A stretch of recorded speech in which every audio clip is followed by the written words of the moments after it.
We have coffee. We do. We have a bunny. Hello, caffeine. We have a full tank of gas and half a bag of cigarettes. It's 106 miles to Chicago and we're wearing sunglasses? Something along those lines, yes. I retained my geek card. Yes.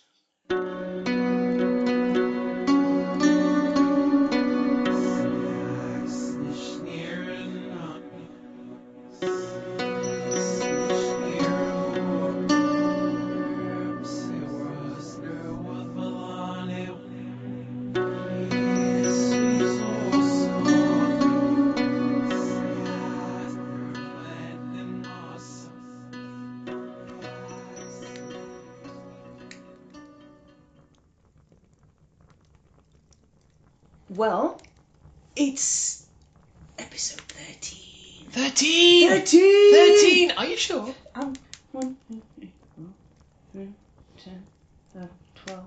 Yeah, 13. 13! 13! 13! 13. 13! Okay. I don't know whether... Too soon? Is that getting old? As in, have we got over the loss of the 13th Legion? Yeah. I know it was harsh. Yeah, I think we've managed. Okay. I don't know what happened to the 13th Legion. Didn't they get discombobulated?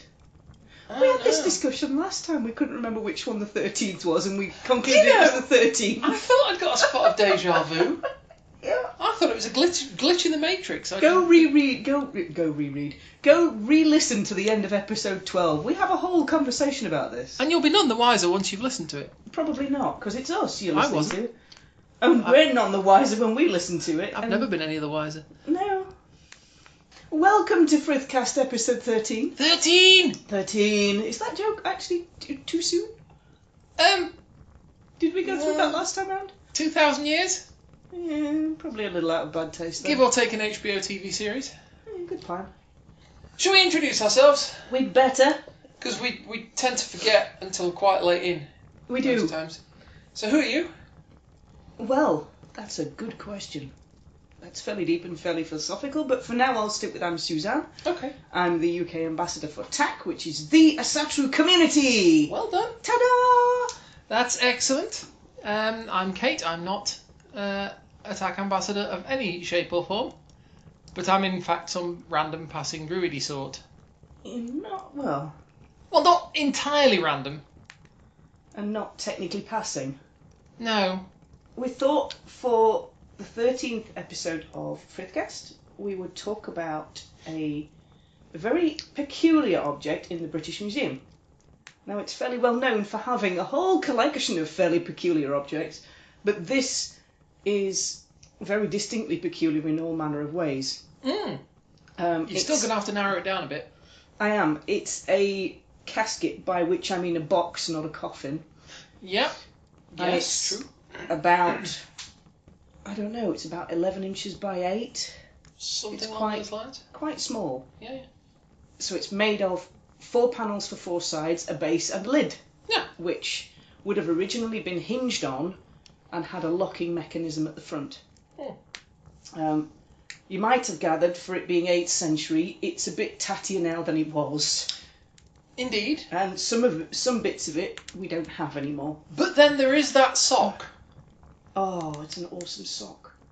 Yeah. Ancient Egyptian sock. Ah. You know, so... Still with the colours in it. Mm. And you can see the stitching in it, and it's beautiful. Quite impressive. I will put the link to the child's sock from Egypt into the description like we usually do. Oh, does this mean I've got power? I can just keep naming archaeological artefacts and you'll have to keep putting links in. Yes, I will, so please don't, Okay. because I don't want to kind of... Macbeth! I want to talk about... No, God, no. Always call it the Scottish play. Oh, Shall I let you get on with your thing Yes. about your box? please. Okay. Can I get on with him about my box now? Carry on about your box. Okay, so this is a very special box. It's called the Franks Casket. So I want to talk about the Franks Casket because I can do that. You has power. I has the power! I want to start by telling you where it got its name from. Now, you might think with the name of the Franks Casket. Is it the Franks? No. The Frankish people, the people of Frankia. No, Oh. it's not. But I can see why you would think that. It's actually named after the chappie who got hold of most of the panels, 5 out of 6, and donated them to the British Museum. And his name was Sir Augustus Franks. Augustus Franks. So it's called the Franks Casket. Okay. It can also be known as the Auzon Casket because he picked it up in Auzon in France. So occasionally you might see it referred to as the Auzon Casket, but mostly it'll be referred to as the Franks Casket. Okay. Now you'll notice there that I said it only had 5 of the panels, and you'll think, hang on a minute, it's a box, it should have 6. I'm thinking back, but yes, you're right, cuboids. Yeah, cuboid shape, give or take, should have 6 panels, but he only donated 5. Right. So the right-hand panel, when you're looking at the front of it, the original right-hand panel, it's broken.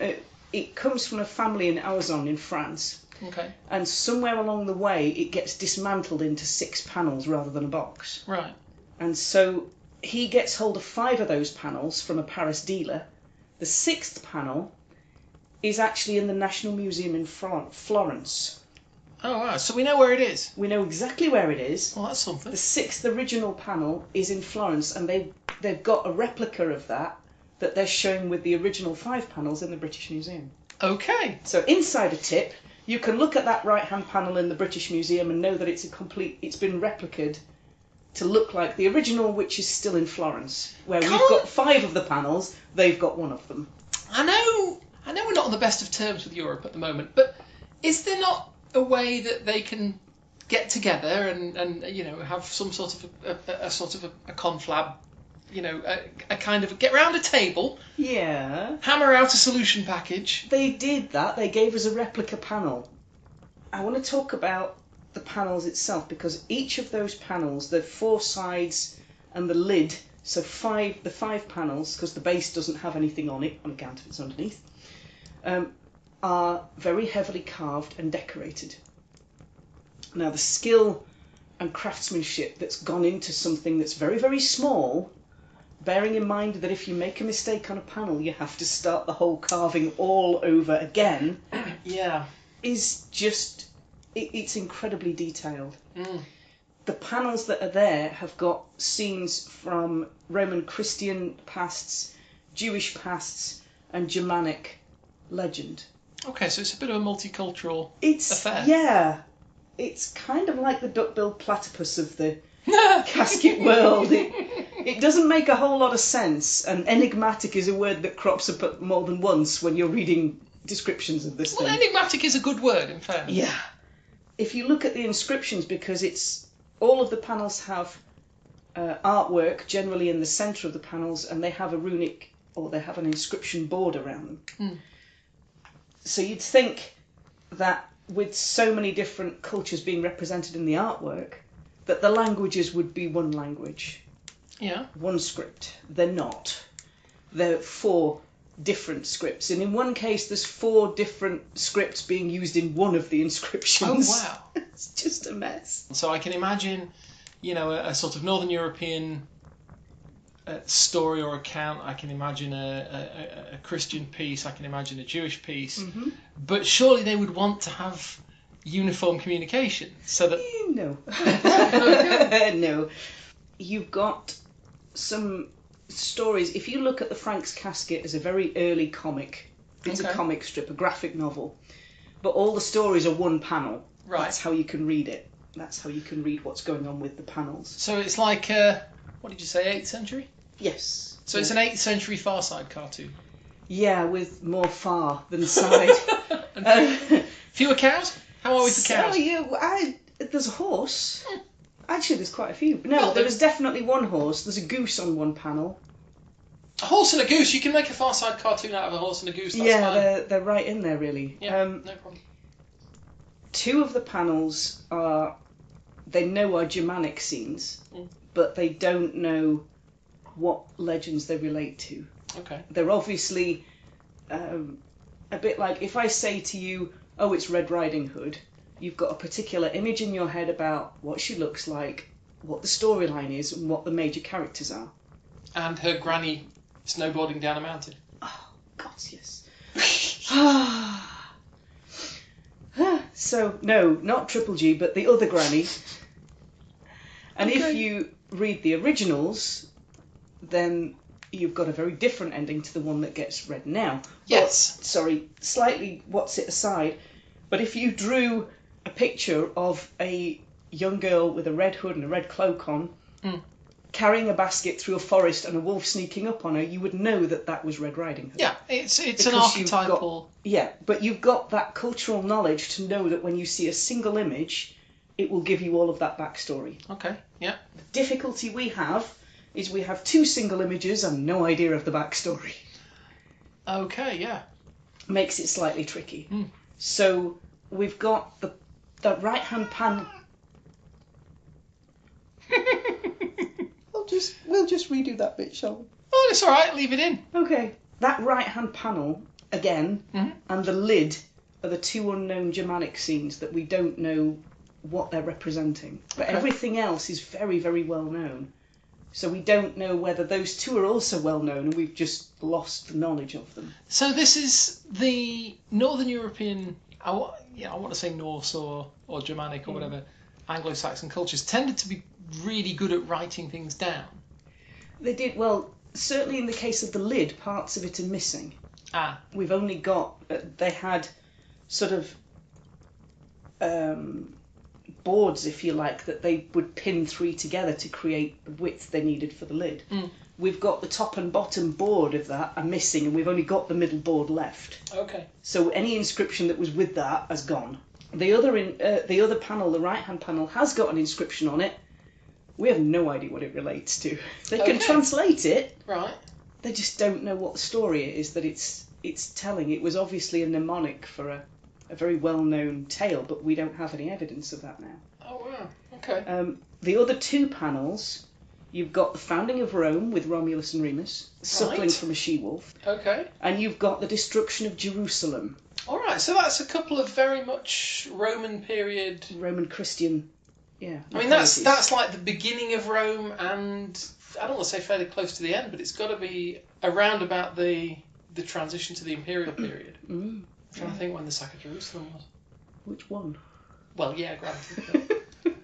The panel showing the destruction of Jerusalem, that's the panel where it's got 4 scripts in one inscription. Okay. So it's got letters in Latin, in Runic, in Old English, and in an insular script as well, inside one inscription. So how plausible is it that one person at the time this casket was carved would have had knowledge of all those scripts? Fairly, if they're coming from a monastic background, an educated background. Okay. There are theories that it's a Christian monk craftsman. Now he's using a Northumbrian 8th century Northumbrian dialect in the pieces that translate to Old English. And he's also using an 8th century, early 8th century art style. Those 2 point to either the box coming from Northumbria or the craftsperson coming from Northumbria. It doesn't necessarily have to be both because they move. Yeah. Not boxes on their own unless they're from Discworld and they've got legs. I was just gonna say, yeah. Hundreds of little legs. Hundreds of little legs. Yeah, no, I'm never going to look at the Franks Casket the same way again. But it's the front panel that I want to really have a talk about. So you've got a whistle-stop tour of what the rest of it looks like. Yeah. But the front panel is the one that fascinates me the most. Not just because it's on the front. The front panel has some damage where a lock has been, right in the centre. And the panel... The entire front of the casket is split into 2, and I'm going to deal with the right-hand side of it first. The right-hand side has the adoration of the Magi at the stables at Bethlehem. Okay. So you have 3 decidedly Germanic-looking Magi, because they've got the long cloaks, and they've got the trousers, and they've got the big cloak pins. You can see the big spiked cloak pins coming up over their shoulders, and the hair's quite long as well, so they're very decidedly Germanic wise men coming to pay homage to baby Jesus. All right. You have a stable, and you have Jesus and Mary in the stable. They both have halos. Okay. Just in case you haven't got it all, there's a star above the building. Right. So And we've got the essential ingredients there. You've got the whole thing, but from that imagery, you then get the whole story. Well, it's like you were saying You with know it. Red Riding Hood. Yes, Yeah. you end up knowing the story. And just in case you really, really don't get it, the carver has inscribed the word Magi above the three men. Okay. In the tiniest small amount of space that he's got left on this very busy part of the panel. So if you look around the edges of that front panel, the wording that's there doesn't relate to either of the two scenes. That would be the cat. Seriousness. While I go spifflicate the cat. We'll have to. If the spifflication, we'll have to put a higher rating on this. We will. Rated cat spifflicatory. Mm. We're recording here, cats. You know can't- better. You can't go out. It's the middle of the night. Can't go out. Is it the middle of the night, or are we recording this in the daytime? I'm not sure, to be honest. Or early evening around a roaring fire in the woods. Mm. Quite why the woods are echoing like a kitchen, we still haven't established. But It's the magic of radio. indeed, yes. Special effects So brought to you at no spared expense. if I stand on your shoulders Yeah. and then you stand on my shoulders, I'd like to see them do that on television. The inscription round the outside of that front panel doesn't relate to either of the images, either of the stories that's there. Well, now that's complicated. This whole thing is complicated. It's written in the outside inscription is written in runic, translates to Anglo-Saxon. Okay. So at least it's only translating. It's in one script, translating to another language. Fantastic. But it's an Anglo-Saxon riddle. Riddling in the Anglo-Saxon kingdom, or being able to know riddles, is a huge pastime Okay. for Anglo-Saxon people. And I know this because again, pop culture comes to my rescue. But I know this was a thing in Anglo-Saxon tradition because that's why Bilbo and Gollum riddled in Yes, The Hobbit they do. in the mountain. Because Out of the frying pan and into the fire. That's A right. chapter. They ask each other riddles, and whoever wins. I think if Bilbo wins, he gets Gollum has to show him the way out. and if Gollum wins, he gets to eat Bilbo. Yes. Yeah. So it's riddling in the Anglo-Saxon world is a huge, big pastime. Mm. So this is a riddle, and it's about the box itself. Okay. And the riddle goes: the fish beat upon the sea onto the mountainous cliffs. The king of terror became sad when he swam upon the shingle. Okay. So And if you really don't get what the answer is, it gives you the answer. After the riddle itself, it gives you the answer on there as well. well, I mean the imagery there is what did it say? What kind of fish? The fish. Oh, the fish. Yeah. The king Well, of terror became sad when he swam upon the shingle. Might give you a better clue. Yeah. So it relates to something beaching. Yes. Whales tend to beach, Yes. and I happen to remember it's whalebone this is made from. It is. It's panels of whalebone. Mm. So, just in case you don't know what the answer is, they've written whalebone. A after the whalebone. riddle. Oh, that's helpful. It's very helpful. It's very Okay. handy. So just in case you wanted to feel clever Yes. by guessing it, Yes. you can't because somebody go, well, it's written right there. It's written right there. More complicated. Yes. Too much complicated. There's a lot of complicated. There around is. There's a lot of complicated. We go back to the front panel. Okay. We now know that the right-hand half of that front panel is the adoration of the Magi, of Jesus in the stables at Bethlehem. Okay. The left-hand side of that panel is, you can almost read it as a story, as you would do a cartoon or a graphic novel. One panel story. The left-hand panel has 4 figures, and actually has 4.5, now I think about it. If you look at the left-hand figure... Hang on, sorry. 4.5 figures. I'll get to it, don't worry. Okay. I'll get to why there's only 4. This sounds good. Yeah. The left-hand figure is holding a pair of tongs, and he's got what looks like an apron on, and he's facing towards the centre of the box, and he's got one leg that's bent underneath him and one leg that's straight. Okay. This is the representation of Wayland the smith, Right. who makes extraordinary weaponry, and lots of very, very shiny things. Hmm. And the whole panel is telling you the story of Wayland the Smith. There's a king, and he wants Wayland to make him some shinies, Okay. being a blacksmith and knowing the ways of it. Yeah. And Wayland says, no, thank you, I'd rather not. So the king breaks his legs and sticks him on an island with a forge and says, you will make me shinies. That's... Hence, the left-hand figure has a bent leg, one that's crooked and bent underneath him, so you can see it. So that represents the fact that Wayland has a broken leg. Wayland is not best impressed with this ideal. So which is understandable, really. Yeah, kind of, you're just doing your thing and smithing away. And some upstart king comes along and breaks your leg. And yeah, and sticks you on an island where you can't get off. No. Not having so the king's son takes to visiting Wayland. Okay. And Wayland befriends him, and they chat and they talk and do all other kind of things. And they, Wayland teaches him stories, and he comes to spend quite a lot of time at the forge. Yeah. And the king's daughter and her handmaiden also go to the island for conversation and generally talking to this guy who's stuck out there on his own. Yeah.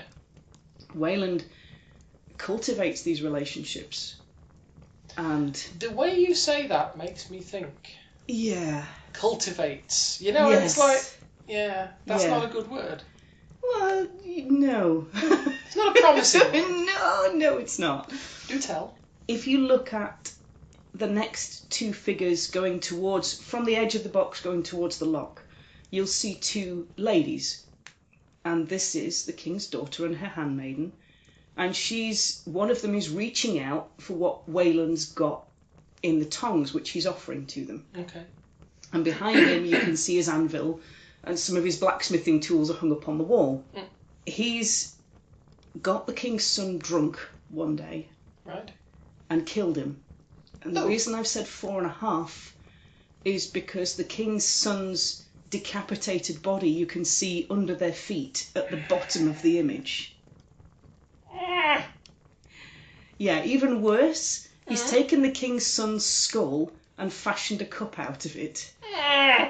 And that's what he's offering in his blacksmith tongs to the king's daughter. Oh, that is some Game of Thrones stuff right It there. is right there. Now, if you really, really look close, you can see between the tongs that this cup has a big grisly smile across the front of it.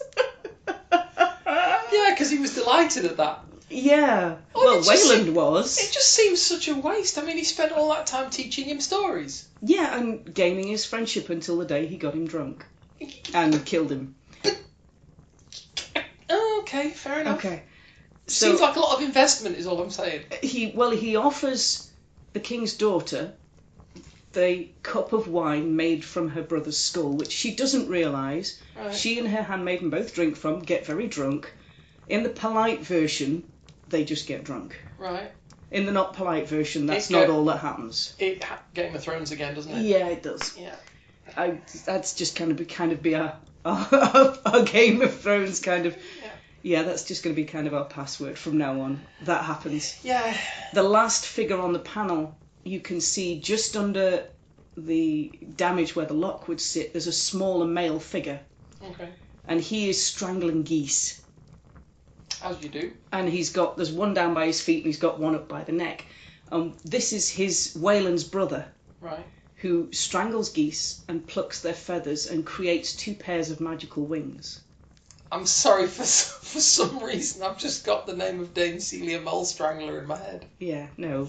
No. Go away moles. from that. Not moles. Gooses. No, gooses. Magical wings. Is it mooses or mises? Mooses, mises. Something. Yeah, okay. No more coffee for you. Okay. Okay. So he makes 2 pairs of magical wings, and he puts one pair on and flies over to the island and gives the other pair to Wayland, and the pair of them fly off to freedom. Yeah. And this is the whole tale of Wayland the Smith. A happy if blood-stained ending. Yes. Well, it's all told in that front panel in 4.5 people. Reading it from the left-hand side to the right-hand side, you can read the whole story in sections. That is quite impressive. It is quite. I love the front panel of the Franks Casket. It's fabulous for that. And what strikes me is you've got these two scenarios existing side by Juxtapositions. side on the same panel. Yeah, relating to two completely different stories. Two completely different faiths, two completely different world outlooks. Yep. Yeah, it's... Plus the founding of Rome, the sacking of Well, yeah. Jerusalem, Yeah, of plus course. 2 other Germanic ones that we can't read. Mm. So have they picked out... I mean, they have picked these scenes deliberately, because these are the scenes that are carved. But have they placed them deliberately? Mm. You know, are they juxtaposed like the front panel? The Anglo-Saxon one is very violent. The Adoration of the Magi is very peaceful. You've got the founding of Rome, but then you've got the destruction of Jerusalem. Mm. And the 2 others we can't read, which would possibly give us an answer as to why the carver had placed those scenes on particular panels. Yeah, Whether they that's... put opposite ones. But the front panel it's an odd one, because that's the only panel where it's split into 2 cells, if you like, and shows 2 different stories. Every other panel is a single story per panel. Mm. But that one, the front one, is 2 stories. So do we take it then that these 2 mystery scenes they're forever lost? Or is there... I would like to think not, Mm. but you don't know. I mean, it is feasible that the other parts of the casket that are missing, there's 2 narrow strips off the lid, Yeah. would have an inscription on it. What's the likelihood of finding those? What are the likelihood of finding those now? It's possible, but given the fact that it's 8th century, if they've not been in decent storage, I don't know what guarantee you've got of being able to read them now, or being able to have them now. And why did they take the box apart in the first place? Yeah. So, You know, the family in Auzon in France put it down to 6 panels. Was it so they could transport it easier? that would Was be it the so first they thing that would could come to my hide mind. it somewhere? Was it So for they could- some reason? So they could store it somewhere? Or, Yeah. But they took it. They panelled it down. They took it apart. Mm. And the metal fittings that were originally on it are now lost. Okay. So that includes the hasp and a lock space and the like little metal brackets that would fit on the corners and fit the whole panel together. Mm-hmm. The British Museum actually does a replica of the box. I was just gonna say, has somebody done a Oh, it's glorious. like a rebuild of what it would have looked Yes, like? Yeah, they have. Although when it came to the lid, you've got a difficulty because you've got 2 panels that are completely You've got missing. blanks, yeah. You've got a blank. The British Museum has the Franks Casket. It's on display, but if you can't get to go and physically see it, they have about 45, 46 photographs of it online, Okay. plus descriptions, so you can study it. So we'll put the link into the description like we usually do, along with the link to the British Museum shop where the replica of the finished casket is sold. I'm not suggesting you go out and buy one. Heavens no. Heavens no, but it does give you an idea of what it looked like when it was actually all shiny new and looking pretty awesome. Yeah. So I think we leave it there for today. Okay. Bit of a random episode looking at the Franks Casket, which is 8th century Anglo-Saxon Northumbrian, but would have definitely had... Hiccups? Thank you. Yes. It's... Hundreds of little legs. I am never going to look at the Franks Casket the same way again. Definitely not. It's going to be wrong. Technically, although it isn't from Scandinavia, it's from a culture that interacted hugely with the Middle-aged Scandinavians. So I think for me, especially that, yes, the runic inscriptions are in there in the Anglo-Saxon runic alphabet, but I think it's worth knowing about from my point of view, because I'm kind of biased. And I really do love it, and it will forever remain an enigma, I think. The delicious thing is we're never going to know, and that creates such a sense of wonder, and I think it's almost like the finding out kind of is almost disappointing in a way. Good, but disappointing. I suppose so. I mean, there's such a sense of wonder of what was it, where did it come from? yeah. Before Sir Augustus Franks bought it from a Parisian dealer who traced it back to a family in Auzon in France, Where had it been? Where was it? Yeah. Where was it? Between the 8th century, potentially in Northumbria, and France. Yeah. Where did it go? Why did it go all the way to France and end up in possession of this family? Yeah. How did that happen? And, fabulously, we're never going to know. Yeah. I love that part of it. I find that very frustrating because I want to know. I want to know as But well. having said that, I quite like not knowing too. having said that, often I find that I desperately want to know something, and then when I do find it out, I'm disappointed because it's not more interesting. It's not more interesting than what your head's kind of. Yeah. Well, in this case, it's a fair big mystery. Aliens? Quite possibly. Probably aliens. So on that note, we'll leave it there. On the note of aliens. On the note of thank you, Kate. Okay. On the note of aliens, we'll leave Frithcast there. Frithcast number 13! 13! Too soon? Okay. We'll leave it there, and we will talk to you all next time. So if you would like to find me online, my name's Suzanne. I'm one of the ambassadors for TAC. You can find me on Facebook and on Twitter at Suzanne TAC. And if you want to find me, the best way to do it is probably to look on Facebook and search for Kate Coldwind, and it will take you to an account called Kate Martin, which is me. It's a long story, and I'll tell you all about it one day. One day. One day. There you go. Yeah. One last thing before we go. If you like these episodes, let us know. If you really like them, we are Suzanne and Kate. Mm-hmm. We are affiliated to TAC. Well, you are. This is the Frithcast podcast. I'm a friend of TAC. Friend of TAC. Yes. Friend of. Yeah. Okay. If you don't like us, we're Penny and Matilda from the post office, and we'll see you next time. Bye-bye. Bye.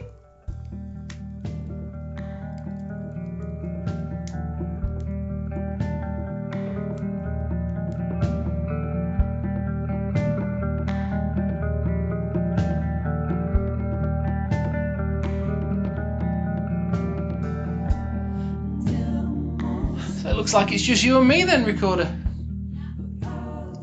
Viewers, listeners. Sorry, yes, listeners. So what can I tell you about while Suzanne's out of the room? I don't know really. I'm not an expert on archaeology. I know a bit about astronomy, which is not really probably what you're here for. But I can. What did I learn about? Oh, no, it wasn't astronomy. It was Star Wars. I learned a thing about Star Wars today, where apparently I can't remember his name now, and I feel really bad. The guy who played Chewbacca. I wanted to say Anthony Daniels, but he was C-3PO. Anyway, the guy who played Chewbacca. Apparently, when they were filming Star Wars, he was speaking all his lines in English. As was R2-D2. So actually, if you can get hold of the original script or whatever, he's actually got lines in English and you can understand what he's saying. So that was quite interesting, I thought. You may know that. You may just think it's the dullest thing you've ever heard. And in any case, Suzanne's back now, so I shall stop talking. Hurrah! And we'll go back to... what have you been talking to them about? Astronomy. Well, it wasn't astronomy, it was Star Wars. Oh, awesome! Basically, how did I miss a whole discussion on Star Wars? No, I was just. Well, I mean, I'll tell. Do you want me to tell you again what the fact was? I discovered a fact. Okay. The fact about Star Wars was, when they recorded the original Star Wars, the guy who played Chewbacca. Yes. Whose name I can't remember. Peter Mayhew. Mayhew. Yes. Peter Mayhew. Thank you. Peter Mayhew was speaking his lines, Chewbacca's lines, in English. He actually had dialogue. Okay. And then they dubbed over it afterwards with the hooting and that, yeah. So if you can actually find the original script or a copy of the original recording, he's actually speaking lines, and you can understand what Chewbacca is saying. Okay.